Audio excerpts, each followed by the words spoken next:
Hello and welcome to another episode of Consumer Guide for Normal People. I'm Simon and I'm joined today, as always, by the One Roof Financial team, Caroline and Lucy.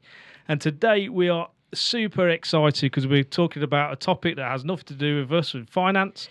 And it's one of the hot topics in our office. It's one of our favourite subjects, and it isn't work, it is holidays. And to help us through this topic, we have a local agent, Mr. Paul Moss from the Holiday Lounge. Good morning, Paul. Good morning. How are we? All good? Yeah, very good, thank you. We're going to pass over to Caroline for the questioning. Oh, thank you so much. So welcome, Paul. Thank you very much, Caroline. I am so excited to be talking about such a fun subject today. So did you want to start off by telling our listeners and viewers a bit more about you, history of Holiday Lounge and how you come to be? Of course, no problem at all. Good morning, everybody. My name's Paul Moss, and I'm the Managing Director of Holiday Lounge. We have got 4 branches of an independent travel agency. We've been trading for 17 years. We have offices based in Hinckley, Lutterworth, Burbage and Birstall, so all in Leicestershire. And basically we trade 6 days a week, and we're completely independent. We have the backing of Mid-Counties Cooperative, which gives us the buying power to compete with any of the multiples out there. As we're totally independent, we can arrange, we're not tied to any tour operator, any cruise line, so we will try and provide the holiday that our clients want. So it's not as if we're directionally selling. We have a wide range and scope of cruise companies, mainstream tour operators, and a lot of independent tour operators as well that will give us that scope to go and look for that perfect holiday for yourselves. That's brilliant, Paul. Thank you for that information. So also, of course, with holidays at the minute, one of the big topics is COVID and how it sort of affected the industry. So I found off a source called Statista that staycation web searches went up 511% during the COVID period. And how has it sort of affected the industry, would you say? The industry has been massively effective, and we appreciate that every business through COVID has been affected, from hospitality, but travel is probably one of the worst that's been affected because it was the first business to actually go down, and then it's probably one of the last ones to actually come back, and it's going to take a few years for the business to return. We've been very lucky because we've got a great team of people working at Holiday Lounge, all fully experienced, and whereas a lot of companies were able to close down through COVID, we were actually still working from home or on site, and our staff had to be there 24/7 to actually make a lot of changes, hundreds of thousands of changes on people's bookings, and basically that has been testament to the staff. We've been able to get each booking that we had, change destination, change dates, and some bookings have actually been changed 7 times. So it's massive. It's not just once, not twice. So our staff have been there throughout to help our clients through the decision of changing their holiday instead of just cancelling it. So it's been a long drawn out process. But we're still there and still survived. So that's a big testament to all of our staff. Perfect. And when we were booking our holiday with you, I distinctly remember you were on the phone trying to work out where a flight was going to land because it was randomly not going to go direct anymore. So it's affected everything. It's affected the flights and where they stop, and because you said that they probably would have to stop and pick up other passengers at other airports. Yeah, so as we're returning through the COVID situation, operators are still airlines are still trying to operate as lean machine as they can with the flights, but when there's only 30-40 people booked onto a flight, they can't actually, it's not commercially viable to actually fly from here to whether it be Tenerife or Cyprus or Greece. So what they've been doing is doing double drop flights. So if your flight, say, is from Birmingham to Malaga, for instance, they may drop off people in Alicante as well, so it's a double flight. So it's just basically, it is a little bit of an inconvenience, but at least you'll get into the destination eventually, and that's probably an extra hour's add-on or something like that. But at least you're still going from your local airport, East Midlands, Birmingham, but still flying down to that destination. And as long as the flight have got plenty of wine and beer, I don't suppose anybody minds. Just for you, Caroline. I'm obsessed with buying things from the hostesses. I had a client who worked for an airline, and they actually earned most of their money from being able to sell stuff on board. So I must support the air stewardesses and the stewards. So that's why you were drinking so much.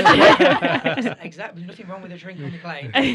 Exactly. You don't even have to wear your mask while you're eating and drinking either. Well, that's why I will not have to wear my mask for my entire flight, because I'm going to have the Prosecco here. On your lips.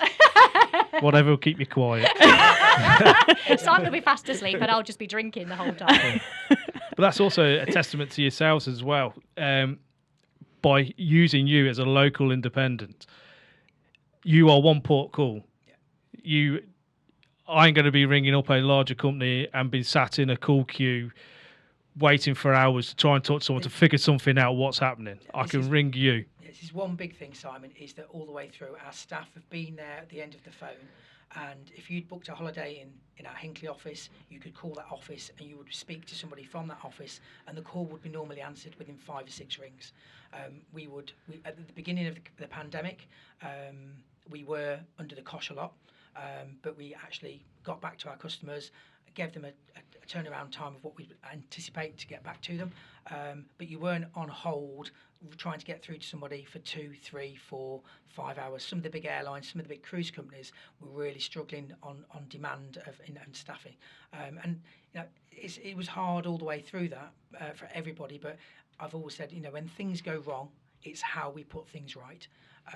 And hand on heart is, I think we've dealt with the pandemic in a very professional way, and we've addressed our clients' issues and problems throughout. And it is, being independent, you can actually have your finger on that button and, make things happen immediately instead of being a big machine, shall we say.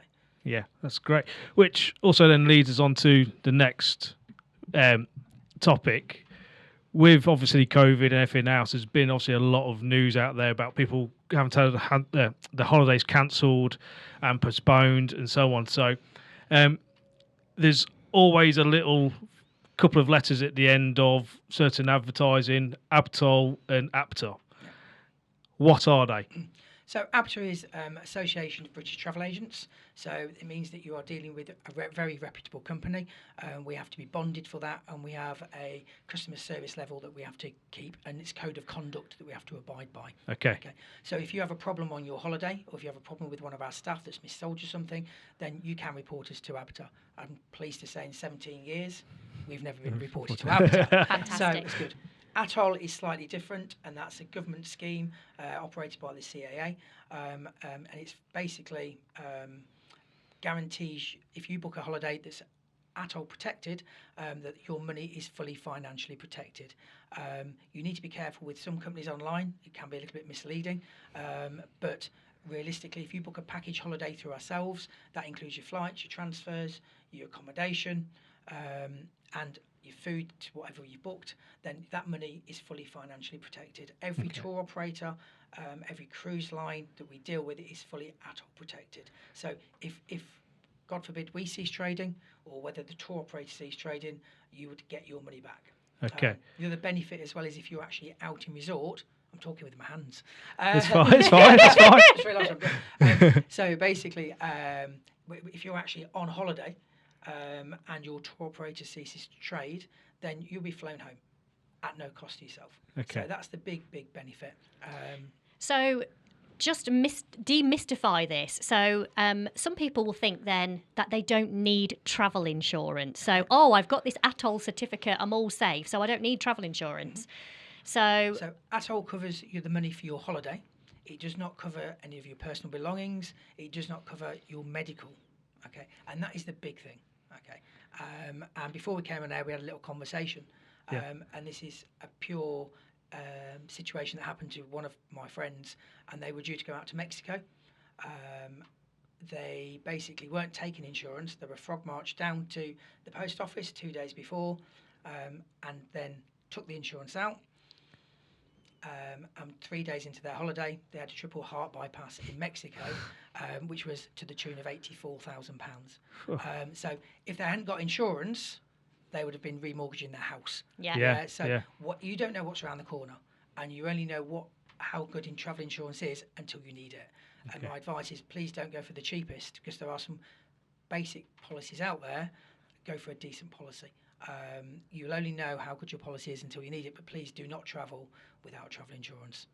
Yeah, that's a really interesting topic. And from the gov.uk website, they found that only 12% of travellers read all of their insurance documents. So obviously, if they get the cheapest, then they don't actually know what they're covered for because they haven't looked into it possibly. 24% of people going on holiday abroad are uninsured completely. So 1 in 4 people nearly don't have any travel insurance. And 48% of people don't realise that without travel insurance, they'd be liable to pay their own medical bills abroad. So for Paul's example, his client would have had to pay the 84,000 because he had no travel insurance, but of course he luckily did. So it really can be a really important thing to have. Okay. Right, so back on travel insurance, you talked about different grades. Mm-hmm. So you said don't go for the cheapest. Now, is there a massive price difference between, your bog standard, your intermediate, or your top range? To give you, at Holiday Lounge, we will only sell the deluxe policy because we know that basically it's a very good cover. Yeah. From the basic cover for 7 days in the Med, anywhere in the Med. Yeah. On a standard policy for somebody aged between 25 and 65, is around about £15-16 for the basic policy. The deluxe policy, which covers COVID, and that's a big thing at the moment, you need to make sure that your insurance policy covers COVID. That cost for the deluxe policy is £25. So it's around about £9 difference. But that £9 is probably the best £9 you would ever spend. Yeah. Because if you contract COVID prior to you going on holiday, if you cancel, if you won't be allowed to travel, then basically you would end up cancelling that holiday and you'd lose all of the money to the tour operator. Yeah, because the cancellation charges would be 100%. If you've got travel insurance that covers COVID, yeah, which yours hopefully does. Yeah. So basically, then that means if you cancel and you can't travel, you'll be able to claim all of your money back from your travel insurance company. Yeah. The other big benefit is if you take poorly whilst you're away due to COVID, then the insurance company should cover all of the costs whilst you're over there. Yeah. And one big thing to point out is with regards to the COVID cover, if you just decide you don't want to travel because you are scared of COVID, that isn't covered. No. So when we're talking about COVID cover, it's if you test positive and cannot travel, that is covered. But if you choose not to travel, then that is not covered. Correct. Yeah. And also, as I said, when you're away on holiday and you contract COVID, then the scenario you've got is you either have to self-isolate in your hotel bedroom, which means that you're going to have to pay for that, and you'll have to pay for your flight home. Well, if you've got it in your insurance policy, it's all paid for. It's all done. Fantastic. That's brilliant. So get insured for your holiday. Yeah, definitely. Also, going off topic a little bit here, when we were in your shop booking a holiday not so long ago, we were talking about different destinations, and you said one was on one list, the green list, and then one wasn't on another list. Can you just remind me of what that was? Thanks, Simon, for putting me on the spot there because things changed yesterday. Oh, did it? Sorry. So basically, the government have been changing things on a very regular basis, and it's very difficult for us to keep up. But we did have the traffic light system, which was if it was on red, you do not travel to that destination, or if you did travel, you would have to self-isolate in a government hotel 10 days when you come home at a cost of about £1,500 per person. So yeah, you weren't going to go anywhere there. The amber destinations basically are you could fly there, but you'd have to test when you come back. And then the green destinations, fly there, no testing, and come back, and you just have to test on day 2. That's all changed now as of yesterday. And it's all going to change again at the end of this month. So the testing is being reduced massively, which is great because customer confidence is actually growing. we now have a red and a green list, which is great. Okay, so if you're on the green list, you can fly out there.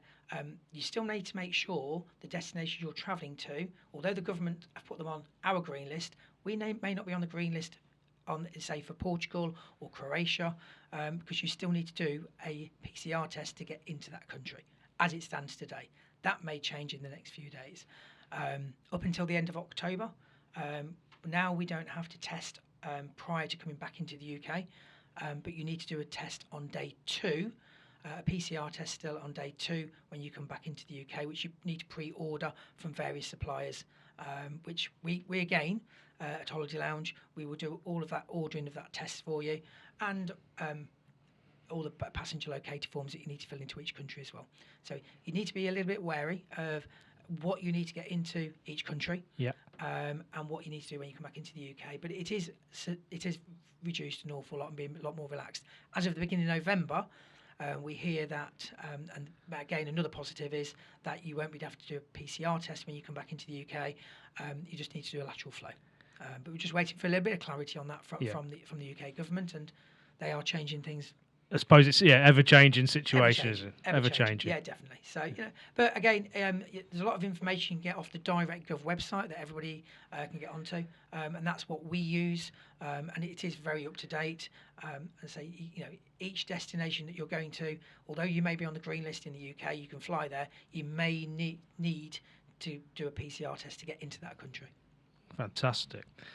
And so this is another reason why obviously we need to be looking at using an independent travel agent like yourselves. It's that local knowledge, and obviously you've got a bit more flexibility in the use of providers that you can obviously use tour operators with. So what's the main difference between obviously using someone like yourself, independent, compared to one of the mainline providers? No disrespect to anybody what they do, because let's go back to Thomas Cook, absolutely fantastic company, ceased trading 3 years ago, and it just, unfortunately, the machine got a little bit too big, and they lost direction, and unfortunately, the shops unfortunately could only sell their products mainly. So whereas ourselves, if you choose a hotel, whether it be in the Caribbean or whether it be in Cyprus, they don't just deal with one tour operator, they deal with lots of tour operators. So if you went into one of the multiples, they will try and sell you their own product. Although there's another 15, 20 tour operators that use that hotel, they would only try and push their one tour operator. So whereas ourselves, if we get somebody comes in requesting a certain hotel, we will go and check numerous different suppliers for them and see which works out for the best flight times, best accommodation, best rooms, and obviously the best price. So we're just not we're not aligned to one operator. We can literally sell what the customer wants, and sell them the right product. So yeah, and also you also have your own specialisms. Specialism, is that the right word? For obviously different types of holidays. So for yourself, it's because we're independent, we do an awful lot of cruise. We do a tremendous amount of cruising, and again, there's so many products, and you need to be able to sell the right product to the client, because you might have a family wanting to go on a cruise for the first time, and you really wouldn't want to be selling them certain products because they're more adult focused. Without mentioning too many names, but if you sell a family cruise, you put them on a Royal Caribbean ship. It's got all the fun, it's got the slides, it's got the zip wires, it's got everything on board for them. Whereas if you put them on other ships, there's nothing there. So if you sell a client the wrong product, then they're not going to be booking with you again. So ideally, we've got people who are trained in cruise. I've got 2 staff that in our Hinkley branch that are specifically cruise specialists. In our Lutterworth branch, we've got people who are trained for Australia, New Zealand. So, we can give them the right information accordingly. Okay, so it's more tailored to that person instead of that one-stop thing where you can say, you can go to this one. As you can say someone in their mid-age thing, you can, maybe a bit quieter boat, young family, lots of activities and train. So it's getting to know your customers and... Yeah, I mean, there's certain ships out there as well that are adults only. So, I've got some older clients, they're like, they want to go away in July, and there's always hundreds of kids going in July. Yeah. But they don't want to go away with the kids, so they're going on adults ownership. So it's knowing your products and knowing your client as well, and it's a bit of a balance. So yeah, it's all positive, and we've got so many tour operators that we can use for different different specialities. So if somebody comes in for Kenya, for instance, there's 2 or 3 operators that I know that we deal with that are absolutely number one out there. They're superb, which, no disrespect, a multiple wouldn't even have heard of. Yeah, so it's giving that client that, you're going that extra mile for your customer and giving them the right product. I must say, Paul, you have booked us some absolutely beautiful holidays. Our honeymoon that you arranged for us, that was bespoke and tailor-made, because we wanted the Masai Mara, we wanted the safari element, but then we also wanted then to go to an island, so we went to Zanzibar, and you organised absolutely everything. It was stunning, and you've booked us cruises, and we've been using you for absolutely years. We will get you in that retreat, promise you. Oh, I forgot about that. Yeah. 4-page complaint letter, Caroline. Yeah, all right. Well, and that's the thing. Sometimes I think people are scared of complaining whilst they're on their holiday. But if you wait until you come back and then moan to you about it, that's their holiday wasted. Where all you have to do is mention something in resort when you get there, and they put it right. Well, we, as a customer point of view, is that for focus. This is how customer focused we are. Every client, whether they spend £500 or £25,000, we will always give them a welcome home call. Okay, and that can sometimes open a can of worms.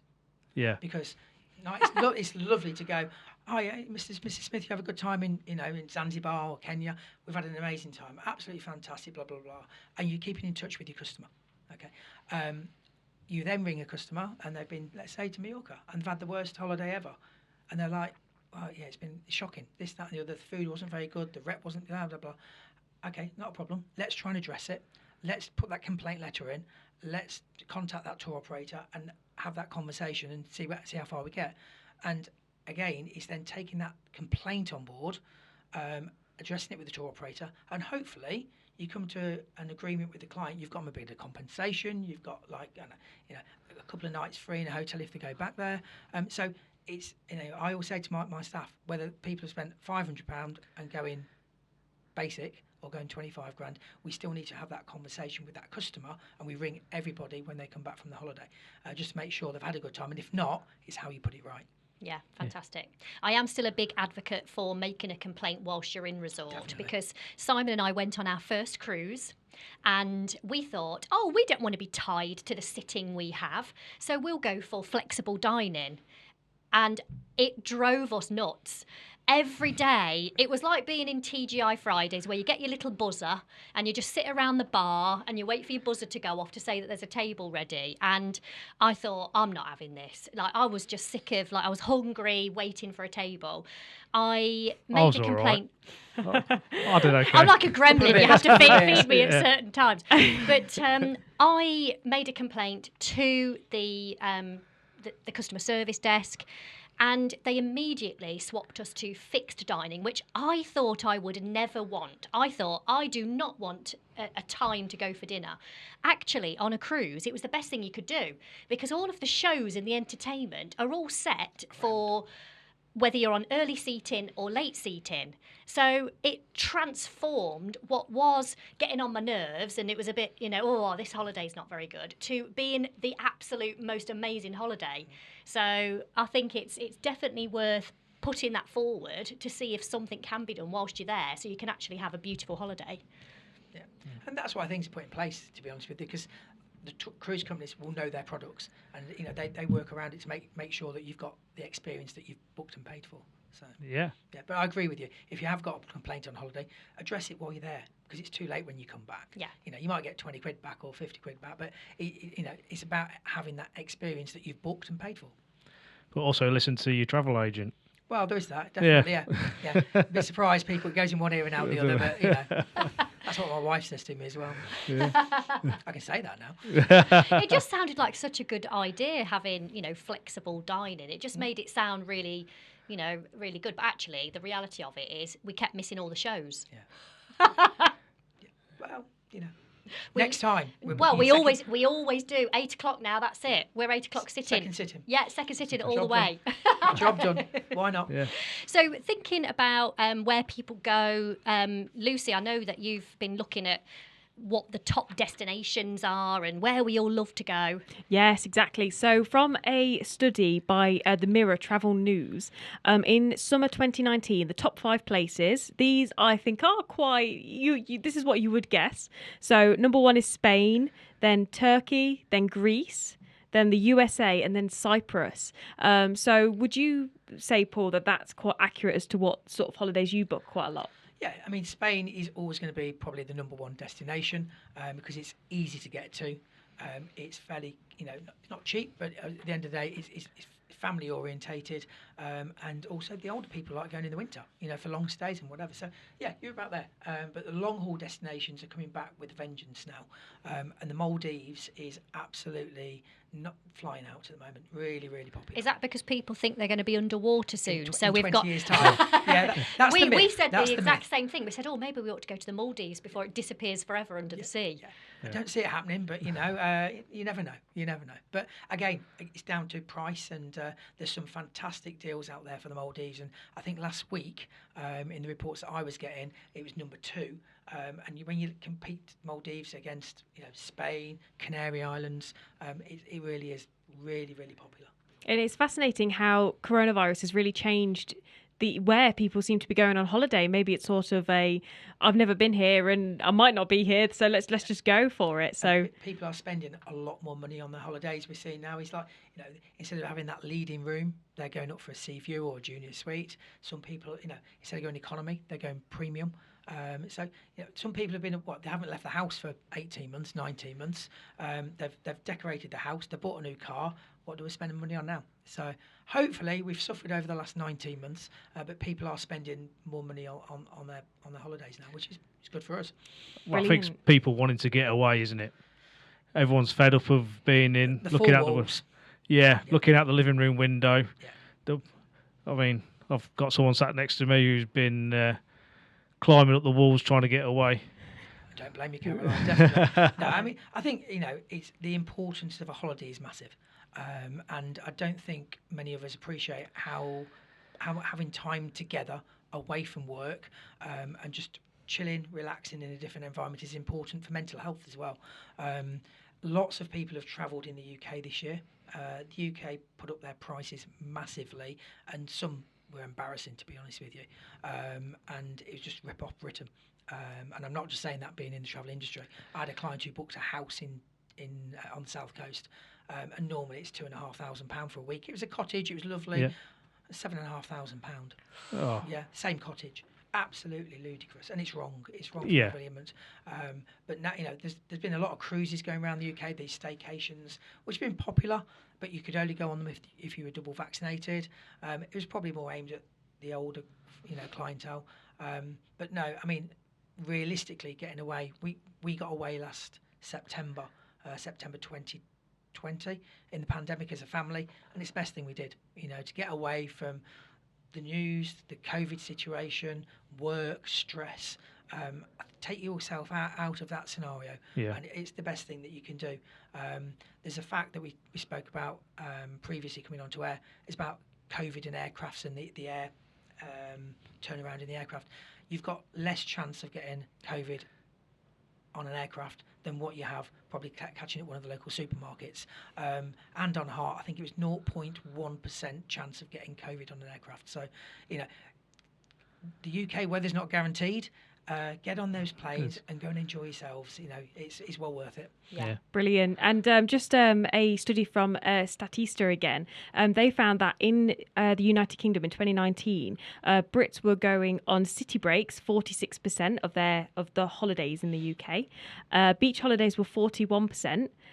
Countryside breaks are 23%, and all-inclusive holiday was only 18%. So possibly after, COVID, and we're able to get on the planes again now, I bet the all-inclusive holidays will be skyrocketing up to the top of that list. We're sick of the UK breaks now, aren't we? I think people just want to get away and get back to some normality nowadays. And air travel is a safe way of travelling, and going back to the staycations on the cruises, the amount of work and behind the scenes that the cruise companies have done, the protocols that they've put in place to make cruises a lot safer are phenomenal. And just to give you an idea on how safe they are at the moment, is that I had a client who caught a coach from Leicester down. It was a cruise operator coach down to the port of Southampton. They had a test before they got on the ship. That was all done complimentary by the cruise company. These clients tested negative, were allowed on the ship, went on, unpacked in their cabin, had dinner, and then these names were called to the front office. And there's probably 24 people standing there, and they said, unfortunately, somebody who you came down on the coach with tested positive, so we're taking everybody who's on that coach off, and unfortunately you can't go on your cruise. So the cruise companies are being extra vigilant and being really cautious on who boards cruise ships. So you've got to be double vaccinated before you get on. You have a test before you get on that has to be negative. And realistically, it just shows you that they are really meaning business to keep things rolling forward. Who paid for the transfer back for those passengers? The cruise company actually bought everybody a private taxi and sent wow. them back home. Right. Free of charge. Whilst they were all crying Whilst because we're they all couldn't get to go on holiday. But would you believe my client said, you know what, if that was us and we know where you're coming from, it's better to be safe than sorry. Yeah. Yeah. So the tour operators, the cruise companies are really, trying to do everything they can to keep things moving safely as possible in the difficult times. So, but it's getting there. But the cruise companies are being paramount on safety. I mean, I always felt cruises were incredibly clean and safe anyway, because even before COVID existed, when Simon and I have cruised before, you always had to hand sanitize when you got on board. Yeah. They were always kind of on the dock with the towels and, so you can get cleaned up, and they were constantly cleaning. I mean, every handrail pretty much we saw being cleaned daily, didn't we? Oh, more than daily.